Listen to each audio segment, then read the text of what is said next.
Jams, jams, jams. Picture books and jams. Welcome, everybody, to PBJamz. Music and picture books. What a perfect sandwich. Squish them all together. What a yummy snack. Good morning or PBJamz. afternoon, whenever it is that you are joining us. We are so happy to be here. And I am happy to be here with David McMullin, who is what we were just talking about the publishing process. And so he's further along than I am. And it's always nice to talk to people that are further along and you can kind of pick their brain and hear all the things that have come before. So thank you, David, for bringing your experience and your expertise to us today. I am really happy to be here, Tani. Yeah, and your book, Rock and Roll Baby, is absolutely so cute and precious. And as I was reading it this week, I was telling my husband, I said, this book is really a perfect, very beginning introduction to genres of music. So I put on my music teacher hat, right? Uh-huh. So I look at books differently depending on what hat I'm wearing. And as in my teacher hat, I'm like, oh, I love this book because it's a perfect, very, very light introduction to, wow, there's so many different kinds of music out there. And this one touches briefly on all those. And I'm stepping on our toes because I know we're going to talk about that briefly, but I just I don't mean to dig into it too deeply, but I did want to say, like, when I was reading it, that was one thing that really stood out to me. And also the illustrations are so cute. Aren't they? I So am cute. in love with them. Yeah, they're Yeah. fabulous. So Alison fun. Black was tremendous with it. Did great. Yes, yes, And, yes. and perfect for the board book arena. They're bright and lively Yes. and color-based and shape-based and um, exactly the kind of book that any small hands will want to get themselves That's wrapped right. around. Yes. Yes, and those bright colors and just the very engaging kids. I mean, the kids' faces and just spectacular. Really, really Yeah. fun. So, talk to us about where did this idea come from, and if there's anything you want to talk to also about the journey of the book, we would love to hear about that. It's had a big, long journey. This one the first draft was written about 10 years ago. Wow. That was a time when the fractured fairy tales were very popular. Yeah. Some of the books like uh, which were Goldilocks and the Three Dinosaurs and the the Stinky Cheese Oh, yeah, Man. yeah. There were just a lot of fractured fairy tales coming out at the time. People finding previously written stories and putting a new twist on them. Right. And so this was kind of a calculated book. It wasn't completely organic. I thought, well, what property is out there that I can put my own twist on that I haven't seen yet? And all the fairy tales were being used, a lot of the nursery rhymes. So I thought, how about lullabies? I haven't seen anyone go into that genre yet. And I thought the most popular one, of course, is Rockabye Baby. Right. And immediately I thought rock and roll baby because the wordplay was so obvious. And I thought this Yeah. has to be done somewhere. And I I just did a know. huge internet search Yeah. and wasn't really finding anything. Interesting. And so I started writing. Originally, this book was a bedtime book. Uh-huh. It was written to be a picture book, Okay. but it was only four stanzas. It was Oh, okay. it was because this book is in rhyme, Right. if your listeners don't know. And so it was very short and pretty much just going straight to bedtime, putting the baby to bed. And my agent and I put it on a round of submissions, Uh-huh. and it did well. People responded to it. It went to a few meetings, but in the end, it didn't sell. Oh, Um, a few years go by, we're working on other books, and my agent says, how about we re-explore Rock and Roll Baby? I really like it. And she knew I really liked it. But she said, I think it really does look like a board book. So if you want it to sell as a picture book, you need to expand it and give it an arc and all of those things that a picture book needs. Right. So I decided to use the theme of diversity and give lots of different families and lots of babies. I decided to go with the arc of a full day from waking up in the morning to going to bed at night. Right. And then I decided to add all of the different rock and roll genres. Yeah. So all of the different genres of music in the book are rock and roll adjacent genres. Okay. Everything from Latin to country rock to Mhm. punk to rap to pop, all of which kind of can be encompassed under the rock and roll umbrella. Right. Yeah, so Yeah, there's that no makes sense. Yeah. there's no classical involved or you know. Right. So I had it. Perfect picture book. We send it out, and the very first offer we get, which is in about 45 minutes, Wow. Are you it was kidding? pretty amazing. That's awesome. She said, I would love to buy this book as a board book. Really? So all that work to make it more picture book like, and she saw it as a board book. And I thought it is meant to be a board book, I Right. think. So Well, so from that point, then did you have to like scale it back down more like to well, what you had originally? that's the thing I was really happy about was the word count in this book. I don't even know what the word count is, but it's quite long for a board book. Okay. Um, and so I expected there would be a lot of cuts, Right. and there wasn't a single one. No way. The only thing we did was we rearranged some of the verses. I had bath time in the morning, and she thought bath time should go near the end of the Right day. before bed, And right. and so little things like that caused changes in text just to suit where they were in the book. Right. Right. But pretty much I didn't have to do many edits at all. It That is was really amazing. nice.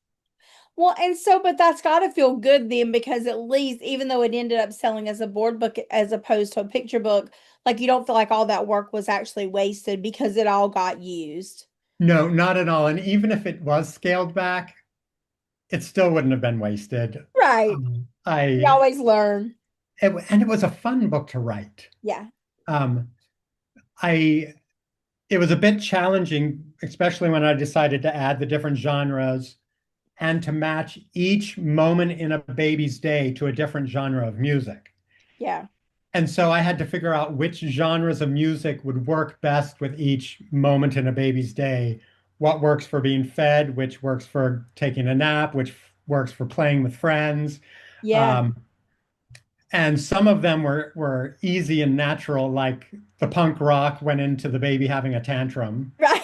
um, and which is one of my favorite moments in the book. Yeah. Um, but just some of the wordplay helped also, like saying I hang out with my dogs. Yes. The expression that might be used Right. in hip hop played into a baby actually playing with their dogs. So I could Right. use some of the language because each of these styles of music has its own language and Of its own course. culture. Hmm. And I wanted that to be represented.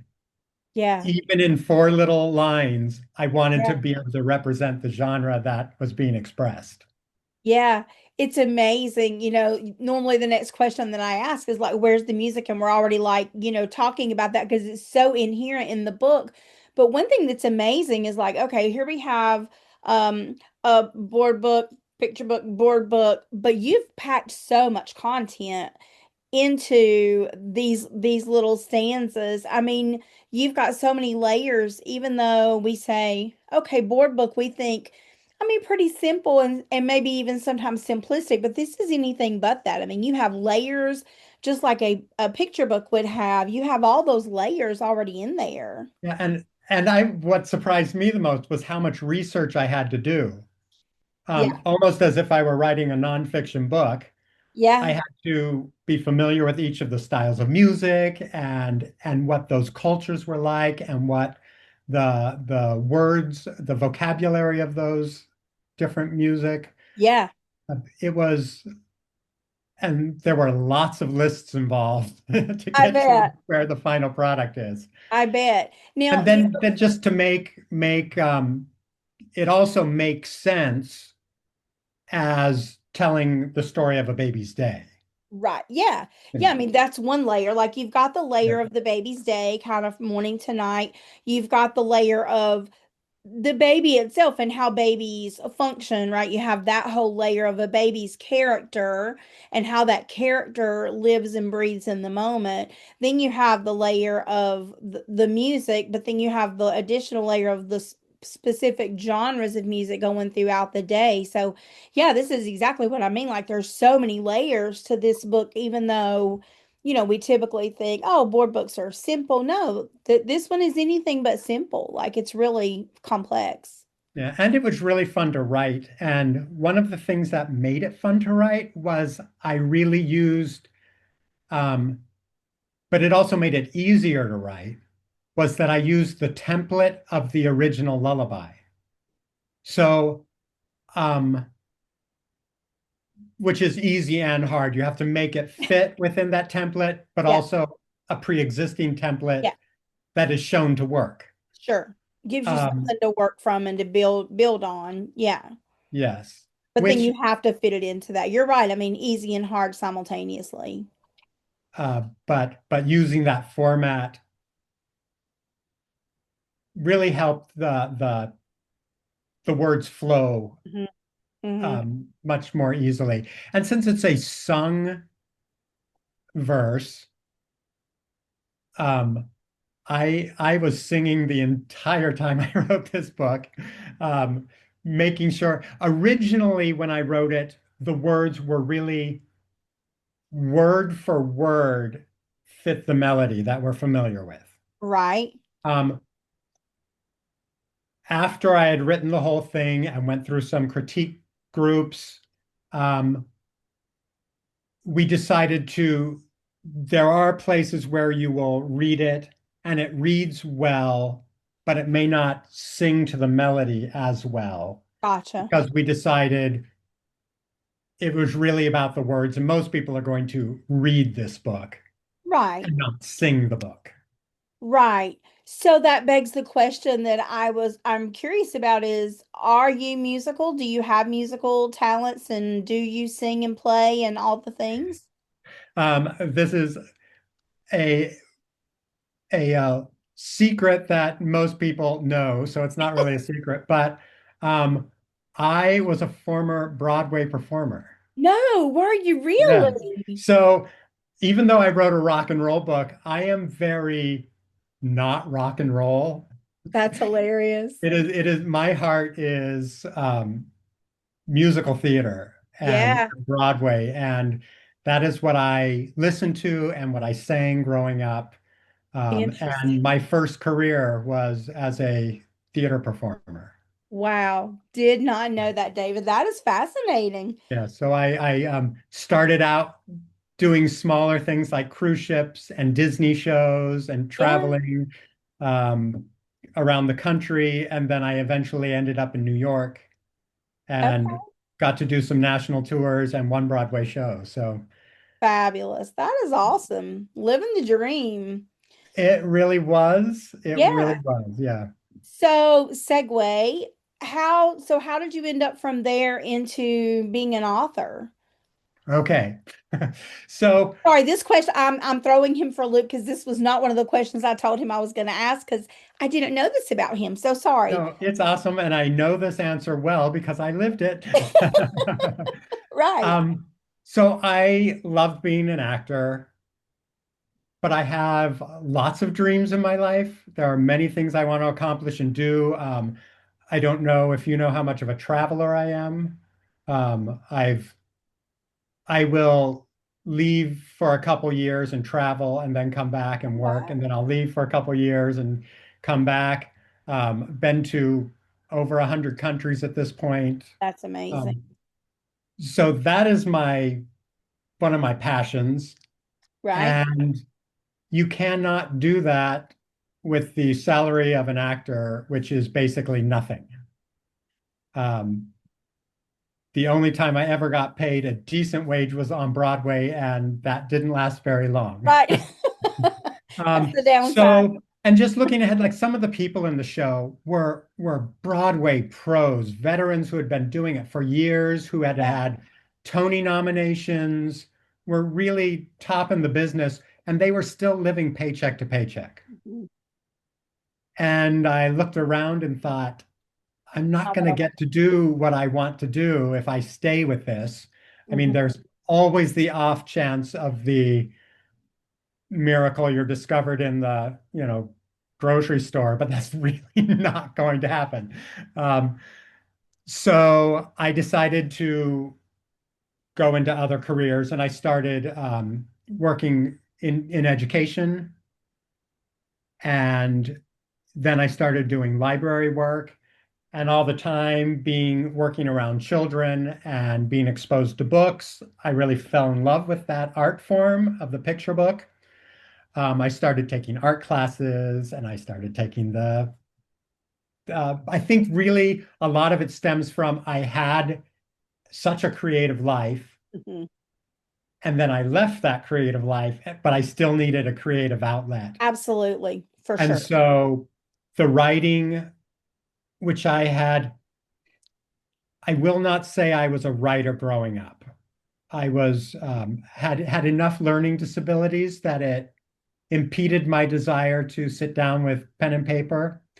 Okay. Luckily, as I got older, I adapted and was able to learn that I really did love to read and I really did love to write. Yeah. And so I started, and stories just popped out of my head left and right. And so I thought, let me get these on paper. And that's kind of how that started. So I guess about how many years ago now? 12, about 12, 13 years ago is when I joined SCBWI. Okay. And that was when that was my making the commitment Yep. to make this happen. Yes.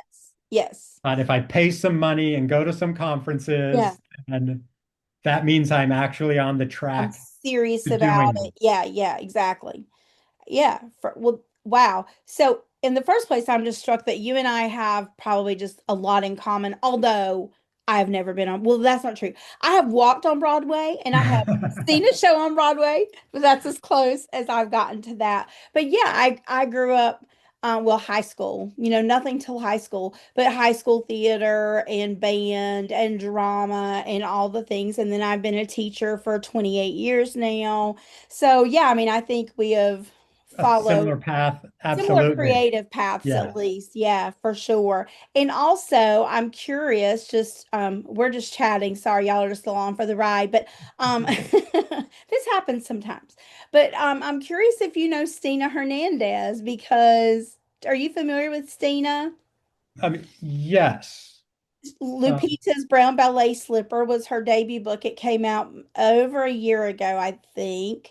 So I asked that because Stina was also in the musical theater and she toured with oh it it left me all of a sudden. But anyway, she also like she and I have those things in common as well. So that's why I was asking because she did the dancing and she did the singing and she did the theater and she didn't do the teaching per se, although she's a mom, so she does lots of teaching, of course. yeah, But yeah, it's interesting to see how those creative paths tend to be sometimes very similar. And I think you're exactly right that when you have an artistic ability, a creativity that just is part of your soul and part of who you are, it has to come out somehow or other, and you can't just like leave it aside. absolutely. And for as different as writing and dancing may be, they both somehow fill something in your heart that you need to express. Yeah. Yeah, I mean, they both are forms of self-expression. I mean, I think that's exactly it. It's both ways that we pour out our soul, for other people to stomp on. I'm not sure why we do that to ourselves. it is funny because this is not easy at all. It's It not takes a easy. long time. I Yeah. was working So in theater, I did have the honor of being on Broadway, but I also spent 5 years in New York getting almost daily rejections. Right. I auditioned constantly, and it was lots of thank you, thank you, thank you, thank you over and over and over. Don't call us, Um, we'll call you or not. yep. But then when you got the opportunity, it was spectacular. Yeah. And then I decided to do the exact same thing with picture books, Yeah. where to get my agent, I submitted 322 times. Yeah. So a lot of no, no, no, no, no until the yes happened. Until the Um, yes, and that's, we talk about this so often, and I think especially on the other side of the trench, right? The query trenches. On the other side of that trench, like we talk so much about that. And I think about Brian Gilrain and how I think yes, he 600 and some rejections, yep, he that had a he big, counted. Yeah. And but you do have to go through that. But I think the other piece of it that happens on the other side is that we think when we're on that side that if I can just get on the other side of this trench, life is going to be roses and glory. And you can attest to that too. Like it's still hard and we still get no's all the time. all the time. I probably have as many no's since getting my agent Yeah. as it took me to get my agent. Maybe not quite, but um, it's it's pretty constant. Yes. Right. And I think I'm luckier than a lot of writers in the fact that I was an actor first Mm, and I got face-to-face rejections every day, gotcha. over and over and Yeah. over. So even though I don't want the rejections, usually they just roll right off my back. You had a Um, chance to develop that thick skin where they don't penetrate to your soul. yes, Yeah. because I had the experience of not succeeding for many years, but Mhm. then having the greatest experience of my life. Yeah. And that is happening again now. Right. I just know it's possible. I know it's possible because of my previous experience. Right. Right. Even if how many years did it take to get my agent? 6 or 7 years. Uh-huh. Um, but I never despaired because I knew it was possible. Yeah. One thing I used to do when I lived in New York was I would walk the streets of Broadway. Well, it's one street, but the Right. neighborhood, Yeah. and I would look for all the new marquees. Oh, yeah. And I would say to myself, ah, a new marquee, a new show, that is one closer to mine. That's right. That's right. And that's the same thing with the picture books. Every time I see a picture book produced, Hmm. I can celebrate their picture book because I know that's one more closer to mine. Yeah. Yeah. That's a great way of looking at it. Yeah, I used to tell people, I mean, we have to keep at it because every rejection is just one closer to our yes. We're just one rejection closer to our yes. It's coming. It will come as long as we don't give up. The only way it's gonna not come is if Well, you quit, right? yes, Yes, but. with Yes, reservation. but. I mean, it's not going to happen for everyone just because there are so many people and so few spaces. Um, but the only way you can possibly achieve Is to is keep by up. staying consistent. Right. I do think that. Yeah, I And think, yes, that caveat, you're right about that. I mean, yeah, I hate to make anyone I know.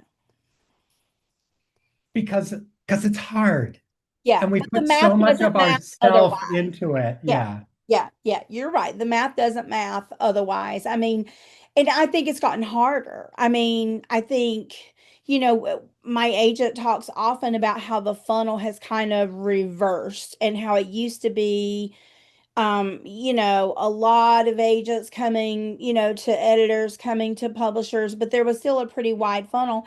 And now it's kind of like there's so many agents and so many less editors and so many less publishers, and everybody's merging and downsizing. And, there's all these things that we have no control over, but they definitely affect us as But the creatives. good thing is we do have a lot of control over what we create. We do. And we can do as little or as much as we want. Right. Um, so you can create, you can take more classes, you can go to conferences, and I understand some of it is cost prohibitive, Right. and but you can go online. There are so many people with Oh, blogs. You can read through them. You can learn from other authors. yeah. Um, there's lots of ways to continue to grow, and Yeah. that is in our control. For sure. And I think you make a great point that even though there are plenty of things out there that you can sink some money into, but when I first came into Kid Lit, I did nothing that cost money. I mean, at the beginning, like I did absolutely, and there was still a ton of things that you could do, like you say, to learn and to grow a ton. And there's still a ton. Yes, and every time you enter a an online contest Yeah. or meet new people on the internet, Yeah. you're gaining something that's going to get you closer to the goal. Absolutely. Absolutely. I'm a big proponent of the contest. I did every contest I could get my hands on in those early days, And a good thing, and submitting to you can write poems and submit them to a couple dozen places that will accept submissions, and that's a quick submission. Right. I mean, it's not easy again to get accepted, Right. but if you do, then you've experienced publishing Yeah. and you've gained the confidence and Right. You've had some success. You've gotten that little taste of success. And then you're like, I think I tell my students, so currently I'm teaching music, K2 music, and so my kids right now, usually my programs that I do with them is their first taste of the stage, right? It's the first time, not everybody, because some of them do dance or, they've been in plays at church, but for a lot of my students, this is their first time ever being on a stage. And I know the next day when I say, "How was it?" How do you feel about that experience? Did you like it? And they're going, "That was so fun. Can we do it again tomorrow?" And I go, "No, we cannot." But that you can tell the ones that have that desire in them to like be on the stage and to be there. And so I think having that little taste of what it feels like to have the applause and to have people, proud of you and excited and like that feeling is just the same, right? As writing something that people that moves people, you know, yes. moving people. When I was in high school and I was in a high school play and I was playing a blind girl and somebody came up to me afterward and they said, "You made me cry." And I was like, what amazing power is that? And it's a responsibility, but it's such a moving experience to know that you have within you the power. I don't mean that in like a power sense, Yeah. but an empowered sense, right? You are empowered to bring out emotion in other people. And whether we do, and again, going back to your comment about creativity, I think maybe that's the piece, right? So we go from whether we're on the stage or whether we're writing a book or whether we're dancing or whether we're singing or whether we're acting, it really doesn't matter. We're doing something to move ourselves and to move other people, right? Mhm. I agree. Yeah, I Yeah. think it's all about connection. That's what Yeah. the arts are. Yeah. Yeah. Absolutely. Yeah. Yeah. And that's what writing for kids does. It connects with children who are at a point in their lives where they're excited about taking in information and learning about how to deal with their world, and hopefully we can create something that helps them along that journey. Right, right. Absolutely. Yeah. What a fun conversation. We could do this a long time. Um, I won't keep you a long time, but I do want to get to so the next question I usually ask is what little nugget or what one little takeaway is in your book that you think, man, I hope people don't miss that. I hope that they catch it and I hope they share it and I hope that it's present for them like it is for me. Um, I, we kind of touched on it already, but there are so many genres in this book. Hmm. So I find people often will generalize about something like, Mhm. rock and roll music. I'm not a fan, Uh-huh. but it's not just one thing. If we go more specific, we could talk about, say, rap. Hmm. Tons of people say, I don't like rap music. Right. But then Hamilton came out, and suddenly the world was in love with rap. Right. It was a different sound they hadn't heard before. They hadn't realized what rap could be. Yes. And I think we can use that in lots of aspects of our life. Something as simple as, oh, I'm not a dog person, but then you can meet the right dog Yeah. or the right cat. Yeah. I think a lot of kids might say, oh, I don't like math, Mm. or I don't like science, or I don't like history. Right. There are so many different levels and ways into these subjects Yeah. that um, if people are willing to explore and if they have adults who are willing to help them, Mhm. they could find a way that they love math or history. Yeah. Um, they may not like, ancient world wonder history, but maybe they'll find they love war Recent history, history, or right. Yeah. or there's so many different Oh ways yeah. of that aren't all the same. No, So they I hope I don't think someone will read the book and exactly go, oh, this is about learning history. But I hope it gives an example of how multifaceted almost any subject can be. yeah. Yeah, I love that for sure. And I think that's a great example that you give. And I did a rap unit a few years ago, and I actually had parents who sent word, of course, by their kids and said, my mom and dad said I can't listen to rap music. And I said, well, they can totally choose what you listen to on the radio. But in my classroom, I choose what we listen to. And I have vetted all of this music, and I am not going to put anything in your ears Oh, that I think is going to yeah. harm you in any way. So, but yeah, I think that's a great point that, it's helpful to be open-minded about things and coming at it in this very innocent way and just very broad range. I think that's a really great way to get people to say, well, maybe. Yeah, maybe. Yeah. Yeah, cool. Very cool. Yeah. Um, I love genres. I mean, genres of music, genres of books. I think they can do so much. But I did bluegrass with my kids a few years ago. And it's such a niche, genre of Absolutely. music. Yeah, and but they loved it. And I think if you give kids an opportunity to experience pretty much any genre of music, I did some big band. We've been talking about Winnie the Pooh for the last 3 weeks in my music class because it's his home 100th anniversary this year. Like he's 100, Winnie the Pooh is. Oh, yeah, Yeah, his yeah. book was written 1926, so he's 100 years old. I know, crazy, right?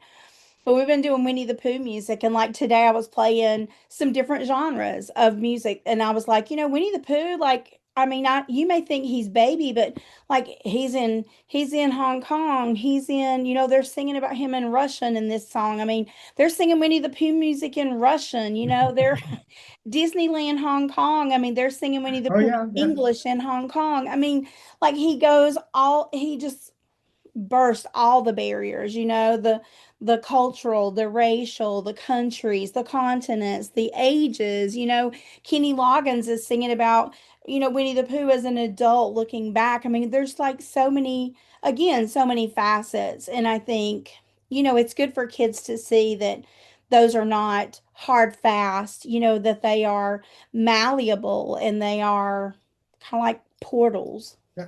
But also, we don't have to like everything. That's right. That's which right. we Yeah, can listen to different styles and say, yep, I definitely know rap's not for me or jazz is not for me. right. And and that's all fine. Yeah. But again, like, you say jazz. Well, I don't like jazz. And that's exactly what happened today. Like, I had a big band jazz going with Winnie the Pooh, and Clark was like, No. and I'm like, that's okay. You don't have to like it. I'm glad that you're listening to it. And then later we had like a saxophone jamming out with some electric guitars. It was totally jazz, but it was a totally different face of jazz. And I could see him groove. And I said, "You like that one though, didn't you?" And he said, "I did." I said, "See, that's jazz too. It's just a different kind of jazz." Right? I always think when jazz, because I'm not a huge jazz fan myself, but Hmm. I always think about how the Charlie Brown cartoons Yeah. had jazz music. So And jazz. I may not have loved that music, but it is in In, like it is a part of my childhood. And I yeah. hear that music and I still get happy and excited. Yeah, yeah, Yeah. yeah, yeah, yeah. Well, again, I think it goes back to that. There are so many ways into things, and you may not love it in general, but there is probably something within it that you could probably love no matter what we're talking about. Yes. Yeah, yeah. Man, such a deep conversation, David. I'm loving this. I'm sad that it has to come to an end, but I guess we should probably get to the last question, which is just tell us what's coming next for you. Do you have anything in the pipeline? Do you have any events coming up that you want to make people aware of that's going to be happening after we air? Anything like that? Um, well, this book comes out on March 3rd. So I don't know if that's before or after this I think we're one's airing coming out. But after. I don't anyways, have my calendar in front of me. it'll be out or it'll be out soon or it Yes, has just come out it's and I'm either very here or it's excited coming. Yeah. about that experience. I so the one thing I do have is I have an unannounced early reader series that is coming out next fall. We've been Okay. working on it forever. The art is done on the first book, and yet it's still unannounced. You know how that happens sometimes. So I would love to share more about that, but I can't at this time. Publishing Um, secrets. Sorry, y'all. and other than that, I'm doing some local events here in Las Vegas. I'm in Las Vegas where I know the rest of the world is freezing right now, but it is still I can still go for a walk. And right now it is, where are we? In January, February, Yeah. and I can still go out in shorts and a t-shirt on a walk. It is crazy warm this year. Um, Wow. how is it where you are? It is cold. It's Oh, colder yeah, it's than, cold everywhere else. we don't get super cold for very long, but we have snow on the ground. We had like Oh, 10 inches of snow, and we might get maybe an inch a year, if that. If we're like super lucky, we get an inch of snow a year, and we got 10 inches. So it has definitely not been normal for us here yeah, either. yeah. Yeah. But I'm enjoying Las Vegas at the moment, and I get to have my local SCBWI events and all my critique groups, which I love meeting with.